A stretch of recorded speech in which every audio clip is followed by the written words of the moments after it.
नमस्कार सर. नमस्कार. आपलं नाव आणि इथलं पूर्ण पत्ता सांगा. मी मयूर अशोकराव खोत, राहणार पात्रोड, जिल्हा जालना. तर आता आपण पात्रोडमध्ये आलेलो आहे. तर आपल्याकडे किती जनावर आहेत सर? आपल्याकडे सगळे 7 जनावर आहेत. 7 जनावर आहेत. बरं, म्हणजे सर्व देशीच, म्हणजे गिर असेल, बाकी गावरान आणि सहवाल.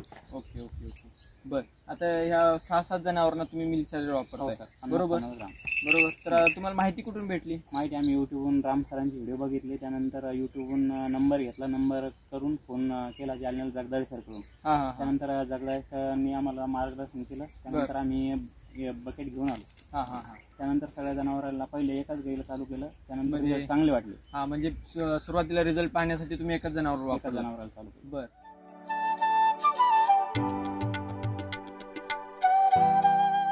आता ज्यावेळी तुम्ही वापरलं त्यावेळी त्या गायीची परिस्थिती अगोदर कशी होती आणि दिल्यानंतर काय फरक जाणवला?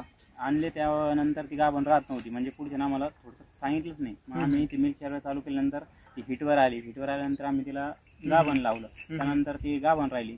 तर रेसाठी दुधाचे 5 लिटर दूध होते. म्हणजे ज्यावेळी मिल्क चार्जर चालू केलं त्यावेळी 5 लिटर दूध होतं. बर, ओके. त्यानंतर काय दुधात फरक असेल? त्यानंतर दूध एकदम घट्ट, तूप पुन्हा एकदम चांगलं, दूध एकदम लागायला एकदम छान. त्यानंतर आम्ही प्रत्येक जनावरला 50-50 ग्राम चालू केलं. म्हणजे जे काही 6-7 जनावर सगळ्यांना चालू केलं सगळ्यांना रेग्युलर.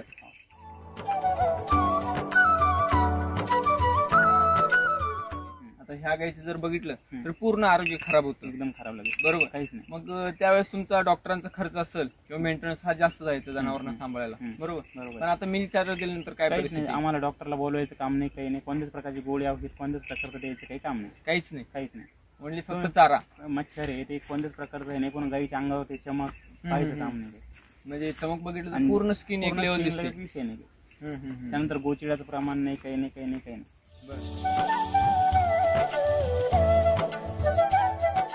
म्हणजे राजस्थानवरून पण काही काही आणल्यात तुम्ही. तर तिकडची परिस्थिती आता बाकी जर बघितलं आपण, शेतकरी म्हणतात की परिस्थिती सूट होत नाही किंवा वातावरण सूट होत नाही. तर मिल्क चार्जर दिल्यानंतर काय फरक दिसला? पहिले आपण तिला ज्यावेळेस गाडीत आणलं त्यावेळेस तिला मिल्क चार्जर देत आणलं रस्त्याने. म्हणजे आणताना सुरुवात. बर बर बर. आणि इथं आल्यानंतर मग ती सेट झाली? एकदम लगेच काही समस्या नाही, काही नाही. एकदम दूध पण चांगलं द्यायला लागली. गाभण लगेच हे झाली. म्हणजे आताच आपण येत होतो तुमच्या भागातच, एक तर ते शेतकरी म्हणायला लागले 4 वर्षापासून गाय सांभाळतोय पण लागत नाही. म्हणजे ही समस्या सगळीकडे मोठी आहे. भरपूर. कारण की आता जर बघितलं तर सगळं केमिकल झालेलं आहे. चारा केमिकल आहे, आपण सप्लिमेंट केमिकल देतो, त्यामुळे आरोग्य खराब झालं आणि ही डॉक्टरांचा खर्च वाढला.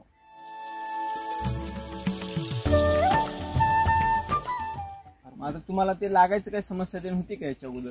याच्या अगोदर भरपूर लागत नाही गाय. म्हणजे काय होतं, आपण ज्यावेळेस फवारणी करतो त्यावेळेस त्याच्यात खाण्यात जर काय आलं तर मग गाय लागत नाही, राहत नाही. बरोबर. आपण आता प्रत्येकाला मिल्क चार्जर टायमावर त्या गाभण राहते, म्हणजे त्या. बर बर. आता प्रमाण काय चालू आहे सगळ्यांना 50-50 ग्राम, सकाळी 50 संध्याकाळी 50. म्हणजे ते दूध चालू असू दे, गाभण असू दे, तरी पण काय बंदच नाही. बरं बरं. त्याच्यामुळे डॉक्टरला खर्च लागूच तर बाबा हे चांगलं आहे.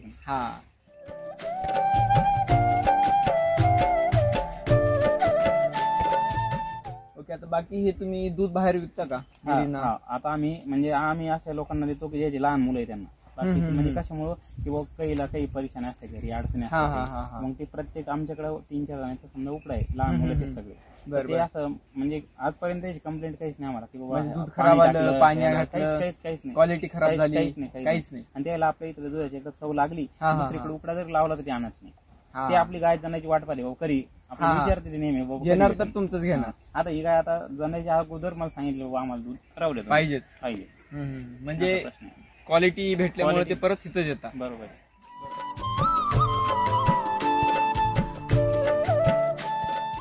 ज्यावेळेस शेण आपण हे घेतो त्यावेळेस शेणाचा वास येतो, म्हणजे आपण ज्यावेळेस वापरत नव्हतो त्यावेळेस शेणाचा वास येणं, म्हणजे कुजलेलं, पूर्णपणे कुजत. आता एकदम विषय नाही.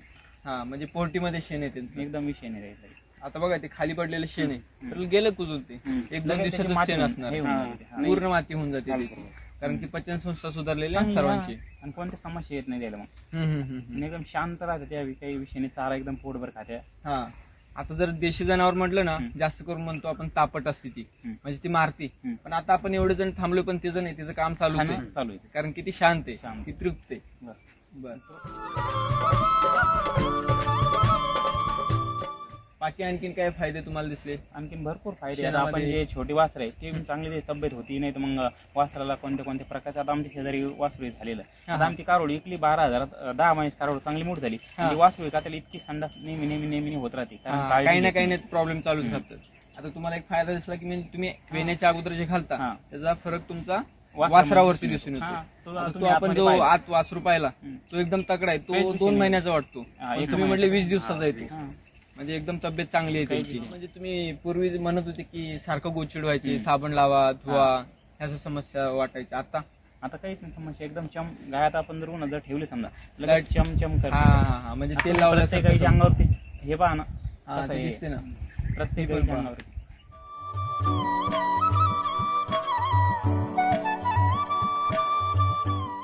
कधीपासून वापरताय सर आपण? कधीपासून वापरताय? आम्ही सर त्याला 2 वर्ष होऊन गेले आम्हाला. 2 वर्षापासून रेग्युलर सर. शेतकरी तरी म्हणतात मिल्क चार्जर महाग आहे, आपल्याला काय वाटतं? नाही सर, महाग असलं तर पण आपल्याला जर फरक जर चांगला जाणवला तर मग महागाची थोडी पैसे थोडी किंमत करायला पुरती. म्हणजे ज्या तुम्हाला येणाऱ्या समस्या आहेत त्या तुमचा डॉक्टर बंद होतो, सगळं दूध वाढतं, फॅट वाढते तुमचं. त्यानंतर आपण जे जनावराला कधी कधी समस्या काय व्हायची की चारा खाल्ल्यानंतर पोट फुगायचा, गॅसची समस्या, त्यानंतर पोट फुगायचं, काय फुगायची, मग डॉक्टरला बोलवा, सगळ्या गोष्टी. आपण आता मला 2 वर्ष झाली, म्हणजे समस्या काहीच नाही, पोट फुगायची समस्या नाही, कोणती समस्या नाही, शेण म्हणजे टाइमवर सगळ्या गोष्टी होऊन जाते. डॉक्टर फक्त आता लावाय पुरतच येतात, गाय भरायला पुरतेच गोऱ्यानच लावतो. गोर अच्छा. आणि लगे एकदा लावले म्हणजे काही प्रश्नच नाही त्याचा लगे.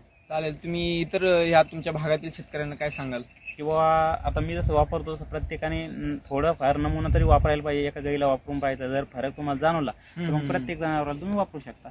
ओके चालेल. धन्यवाद.